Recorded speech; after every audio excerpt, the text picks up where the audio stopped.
يحببكم الله. صدق الله العظيم. وقال النبي صلى الله عليه وسلم: من تمسك بسنتي عند فساد أمتي فله بيده شهيد، أو كما قال عليه الصلاة والسلام. قرآن کریم کی ایک آیت مقدسہ اور ذخیرہ احادیث سے ایک مختصر حدیث آپ حضرات کی خدمت میں پیش کی ہے. اللہ ان دونوں کے تحت کچھ کہنے اور سننے کی توفیق عنایت فرمائے.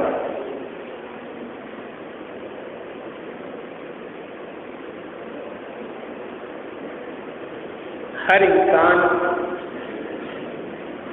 جو اپنے پیدا کرنے والے سے واقف ہے، جو اپنے پیدا کرنے والے کے وجود کو تسلیم کرتا ہے، اللہ تبارک و تعالیٰ کی ذات پر جو بندہ ایمان لے کر آتا ہے اور جو اللہ کو اپنا پیدا کرنے والا، اپنا خالق و مالک تصور کرتا ہے، کسی بھی مذہب کا ماننے والا ہو، کسی بھی ذات سے، کسی بھی برادری سے اس کا تعلق ہو، وہ دنیا کے کسی بھی کونے میں رہتا ہو، وہ کالا ہو یا گورا ہو، لیکن ہر انسان اپنے پیدا کرنے والے سے محبت کا دعویٰ کرتا ہے. اس میں مذہب کی یا ملت کی کوئی قید نہیں ہے. ہر انسان یہ چاہتا ہے کہ میں اپنے پیدا کرنے والے سے محبت کروں، اور پھر وہ اپنے پیدا کرنے والے سے محبت کا، عشق کا دعویٰ بھی کرتا ہے. اللہ تبارک و تعالیٰ نے قرآن کریم کی یہ جو مختصر سی آیت مبارکہ میں نے تلاوت کی ہے، اللہ نے ایسے ہی لوگوں کو مخاطب کیا جو اپنے پیدا کرنے والے سے محبت کا دم بھرتے ہیں، اللہ سے عشق کا دعویٰ کرتے ہیں. ہر دعوے کے لیے چونکہ دلیل کا ہونا ضروری ہے. عشق کا معاملہ یہ ظاہری معاملہ نہیں ہے، کسی سے محبت کا معاملہ یہ دکھلانے کا معاملہ نہیں ہے. ظاہر ہے دل کا تعلق، یہ محبت کا تعلق دل کے ساتھ ہوا کرتا ہے،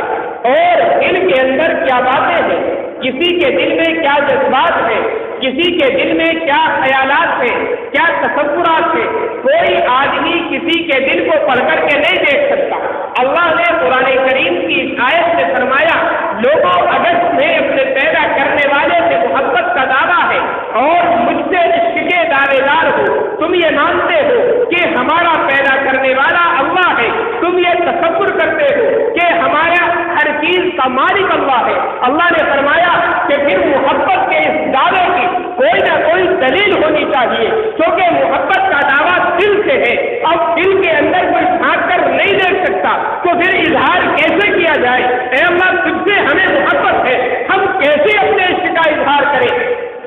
ہم کیسے اپنی محبت کو ظاہر کریں؟ اللہ نے فرمایا تمہارے لیے محبت کی دلیل ایک ہے، میں تمہارے درمیان اپنا ایک نبی بھیج رہا ہوں. اگر تم نے اس نبی کا اتباع کر لیا، اس نبی کے کہنے کے مطابق زندگی گزار لی، تو یہ دلیل ہے اس بات کی کہ تمہیں اپنے پیدا کرنے والے سے محبت ہے، اور تم میرے ساتھ جو عشق کا دعویٰ کرتے ہو عشق میں سچے. ان کنتم تحبون اللہ فاتبعونی. اگر تم اللہ سے محبت کے دعوے دار ہو، آقا علیہ الصلوۃ والسلام کو حکم دیا جا رہا ہے، آپ پھر لوگوں سے فرما دیجیے میرا اتباع کرو. یہاں پر ایک چیز خاص طور پر سمجھنے کی یہ ہے کہ اللہ نے لفظ اتباع یہاں پر ذکر کیا ہے، اطاعت ذکر نہیں کیا.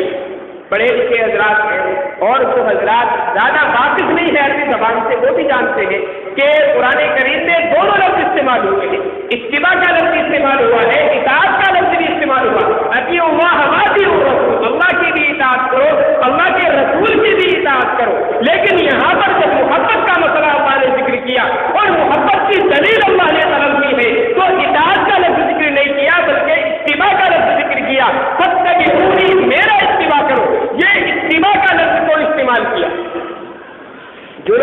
زبان سے واقف ہیں، عربی زبان کو کچھ نہ کچھ جانتے ہیں، وہ سمجھ جائیں گے کہ لفظ اتباع جو ہے اور لفظ اطاعت ان دونوں میں ذرا فرق ہے۔ اتباع یہ تبع سے نکل کر کے آتا ہے اور طبیعہ ایسے بچے کو کہا جاتا ہے جو بغیر سوچے سمجھے اپنی ماں کے یا اپنے باپ کے پیچھے چلا جائے۔ بہت سارے حضرات ہیں ہم میں سے جو جانور پالتے ہیں، کسی کے یہاں بکریاں ہیں، کسی کے یہاں بھینس اور گائے ہیں، وہ انسان جو جانوروں کو پالتا ہے وہ اس کے معنی بہت آسانی سے سمجھ سکتا ہے۔ جب بچہ چھوٹی عمر میں ہوتا ہے، اگر بکری وہ اب کہیں پر جا رہی ہے چرنے کے لیے، یہ بچہ اس کے ساتھ چلا جاتا ہے۔ بکری سڑک کے اس پار ہے، بچہ بھی اس پار رہتا ہے، بکری اس پار چلی جائے، بچہ بھی دوڑ کر کے اس پار چلا جاتا ہے۔ بکری نہر میں کود رہی ہے، بچہ نہر میں کودنے کے لیے تیار ہو جاتا ہے۔ یہ چونکہ چھوٹا ہے، یہ کچھ سمجھتا نہیں، کچھ جانتا نہیں ہے، اس کے ذہن میں بس ایک بات ہوتی ہے، نفع اور نقصان کوئی چیز نہیں، ماں جیسے کرے مجھے ویسے کرنا۔ جن حضرات کے یہاں جانوروں کی بود باش ہے، جو پالتے ہیں وہ جانتے ہیں اس بات کو کہ بچہ جب چھوٹی عمر کا ہو، اس کی عقل کام نہیں کرتی، اس کی صرف آنکھیں کام کرتی، وہ یہ نہیں دیکھتا کہ میری ماں نے جو عمل کیا ہے وہ میرے لیے نقصان دہ ہے یا فائدہ ہے۔ وہ کبھی سوال نہیں کرتا کہ میرا یہ عمل میرے لیے نقصان دہ ہوگا یا فائدے مند ہوگا۔ اس کا مقصد صرف اور صرف اپنی ماں کی اتباع کرنا ہوتا ہے۔ قرآن کریم نے جو اس موقع پر لفظ اتباع کا ذکر کیا، فاتبعونی، تم نبی کا اتباع کرو، اللہ نے یہ بتایا اس آیت کے اندر کہ اللہ سے محبت کی دلیل یہ ہے کہ بغیر سوچے اور سمجھے اللہ کے نبی کی ذات کا ہر حالت میں اتباع کرنا ہے۔ اللہ کے نبی نے جو عمل کیا، اب یہ گنجائش نہیں ہے کہ نبی نے یہ عمل کیوں کیا ہے اور نبی نے کوئی عمل نہیں کیا تو یہ پوچھنے کی گنجائش نہیں کہ نبی نے یہ عمل کیوں نہیں کیا، اس لیے کہ جہاں پر لفظ کیوں آتا ہے وہاں پر عقل کا دخل ہوتا ہے، اور اتباع کہتے اس کو ہے کہ عقل کا کوئی دخل نہ ہو، بغیر سوچے سمجھے مان لی جائے بات کو اتباع کہلاتا ہے۔ قرآن نے کہا ان کنتم تحبون اللہ فاتبعونی، اگر مجھ سے محبت کے دعوے دار ہو، اگر مجھ سے عشق کرنا چاہتے ہو تو پھر میرے نبی کا بغیر سوچے سمجھے اتباع کرنا ہے۔ میرے نبی نے زندگی میں جو کام کیے ان پر لفظ کیوں کی گنجائش نہیں کہ میرے نبی نے کیوں کیا ہے، نہیں، اللہ نے بتایا، نبی نے کیا ہے، اب نبی کے اعمال پر انگلی رکھ دینا میرے بھائیوں یہ اتباع کے سمجھ میں نہیں آتا، یہ اتباع سے ساری چیز ہے، پھر وہ نبی کی اطاعت نہیں ہے، پھر وہ عقل کی اطاعت ہے۔ قرآن کریم کو آپ پڑھ کر کے دیکھیں، احادیث نبویہ کا مطالعہ کر کے دیکھیں، اللہ نے اسلامی احکامات کی بنیاد عقل پر نہیں رکھی، اللہ نے اسلامی احکامات کی بنیاد نقل پر رکھی۔ اسی لیے لفظ اتباع اللہ نے یہاں پر ذکر فرمایا ہے کہ بغیر سوچے سمجھے، بغیر سن اور چرا کے نبی کی بات کو تسلیم کر لینا، یہ اللہ کی ذات سے سچی محبت ہے۔ اور جب اللہ کی ذات سے محبت ہوگی تو پھر اللہ کے نبی سے بھی محبت ہوگی، اللہ کے رسول سے بھی محبت ہوگی، اور اللہ کے رسول سے جس نے محبت کی، نبی علیہ السلام نے ارشاد فرمایا من احبنی کان معی فی الجنہ، جو آدمی مجھ سے محبت کرتا ہے، جو آدمی میرے ساتھ عشق کا معاملہ رکھتا ہے، میرے ساتھ محبت کا معاملہ رکھتا ہے، اللہ کے نبی نے فرمایا جنت کے اندر وہ میرے ساتھ۔ تو میرے بھائیوں، اللہ سے محبت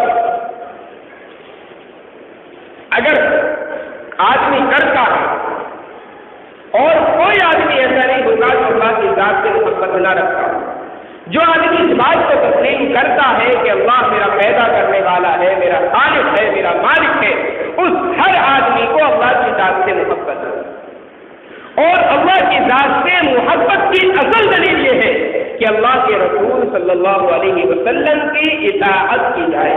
ہر وہ کام کیا جائے جو اللہ کے رسول سے ثابت ہے، اور جو کام اللہ کے رسول سے ثابت نہیں ہے وہ اگرچہ بظاہر کتنا ہی اچھا نظر آتا ہو،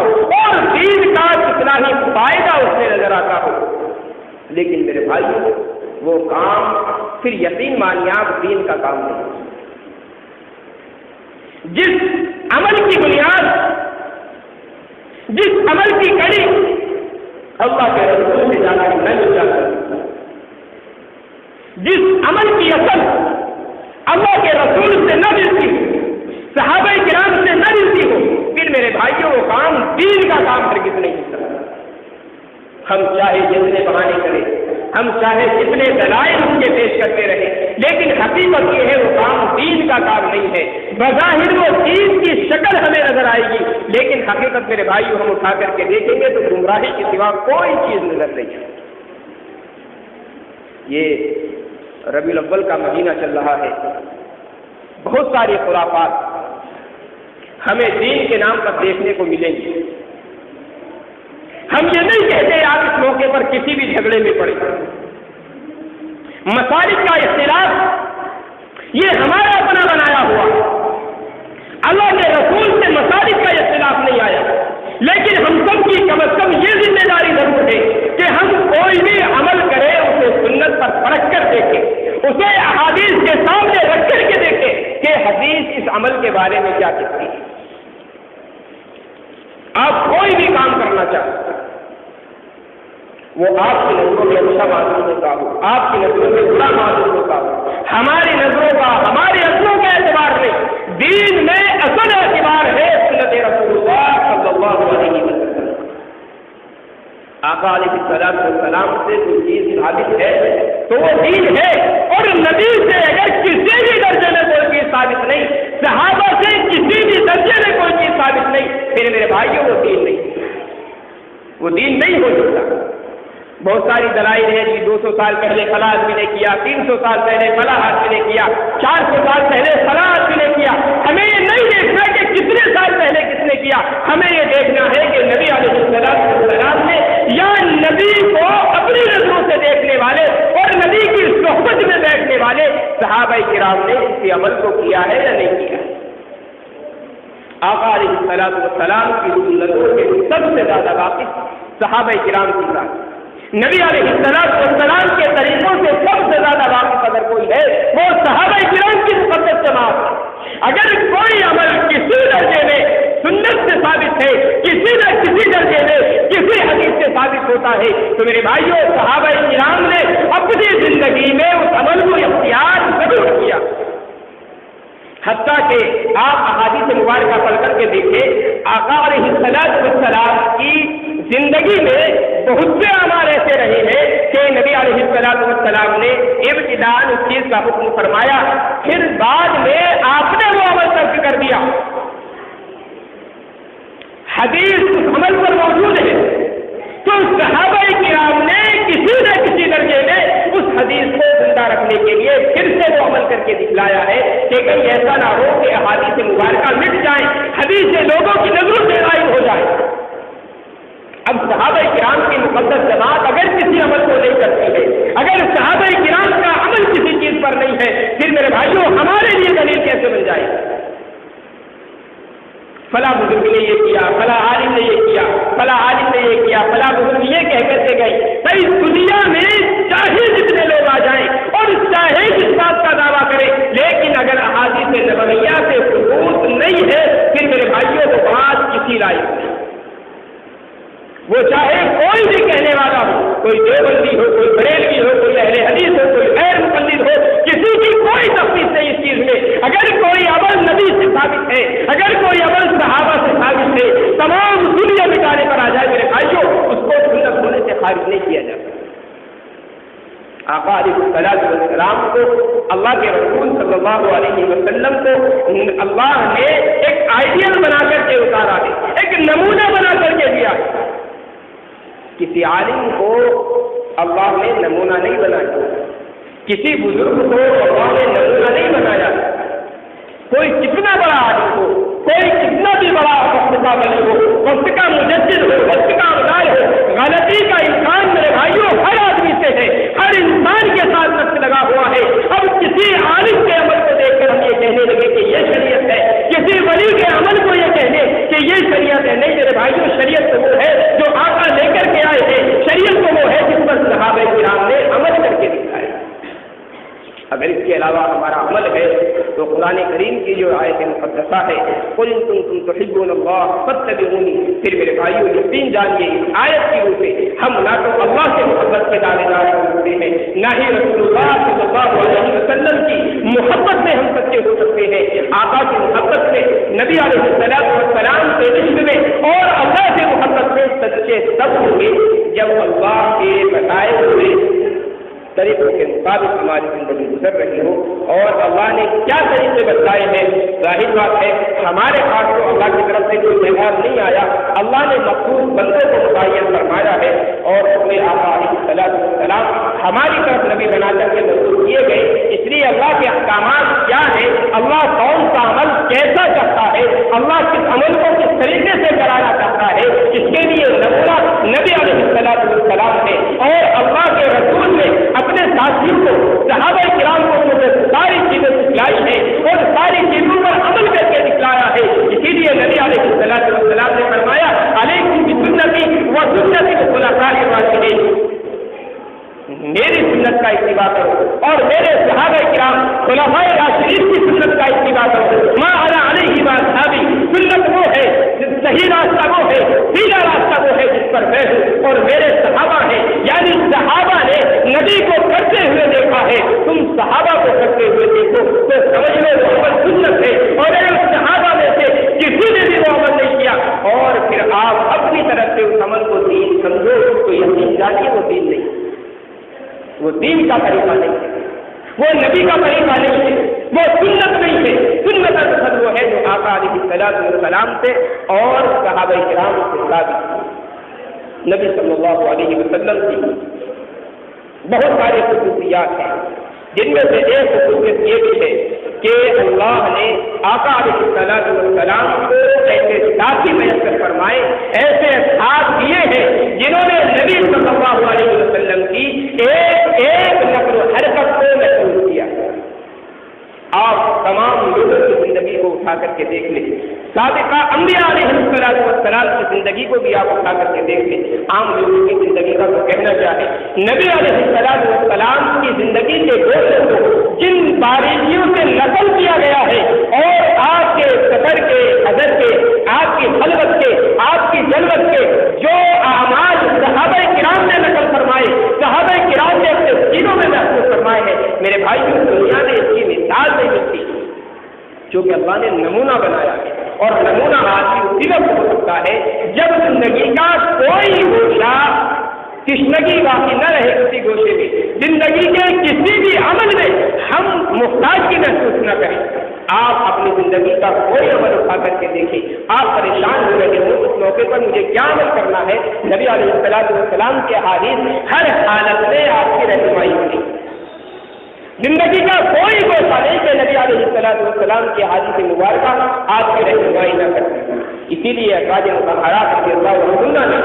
نبی علیہ السلام کی خلوت کے جو احوال ہیں وہ بھی تمام لوگوں کے سامنے بیان فرمائے ہیں کہ کوئی یہ نہ کہہ دے کہ اگر میں گھر میں تنہا ہوں میری بیوی کے ساتھ میرا عمل کیسا ہونا چاہیے، اس میں تو کوئی سیرت ہی موجود نہیں۔ آقا علیہ السلام کی جلوت کے اعمال، آپ کی خلوت کے اعمال، آپ کے سفر، آپ کے حضر، خوشی کیسے منانی ہے، غم کیسے منانا ہے، ساری کی ساری چیزیں نبی علیہ السلام نے میرے بھائیوں بیان فرمائی ہے۔ صحابہ کرام کی زندگی آپ مطالعہ کریں، آقا علیہ السلام کے ہر عمل کو صحابہ کرام نے زندگی میں اتار کر کے بتلایا ہے کہ لوگوں کی زندگی ایسے گزارنی چاہیے۔ میرے بھائیوں جو بھی عمل ہمارے سامنے آئے، جو بھی کام ہمیں کرنا ہے، ہم اللہ سے محبت کے دعوے دار ہیں، ہم اللہ سے عشق کے دعوے دار ہیں، تو ضروری یہ ہے کہ نبی کی زندگی کو، نبی کی اتباع کو، نبی کی اطاعت کو اپنی زندگی کے اندر ہم لازم کر لیں۔ نبی نے جو اعمال کیے ہیں، جن اعمال کو کرنے کا حکم فرمایا ہے، ان اعمال پر پابندی سے اگر ہم کام کر رہے ہیں اور جن سے منع فرمایا اگر ان اعمال کو چھوڑ رہے ہیں تو سمجھے ہم اپنے دعوے میں سچے ہیں، اللہ سے بھی محبت ہے، رسول اللہ سے بھی محبت ہے۔ اور اگر میرے بھائیوں ہماری زندگی اپنے طریقے پر گزر رہی ہے، اپنی جگہ پر گزر رہی ہے، ہم بس دین کے نام پر نئی نئی ایجادات، دین کے نام پر نئے نئے طریقے ایجاد کر رہے ہیں جن کا صحابہ سے کوئی ثبوت نہ ہو، نبی سے کوئی ثبوت نہ ہو، تو میرے بھائی یقین مانیے یہ ہمارا دین کا دعویٰ، یہ نبی سے محبت کا دعویٰ یہ جھوٹا ہے، یہ ہمیں دنیا میں ہو سکتا ہے کچھ کامیاب کر دے، لیکن آخرت میں میرے بھائیوں ہمارے کچھ کام آنے والے ایسے دعوے نہیں ہیں۔ اللہ مجھے بھی آپ کو بھی عمل کی توفیق عنایت فرمائے۔ وما توفیقی الا باللہ۔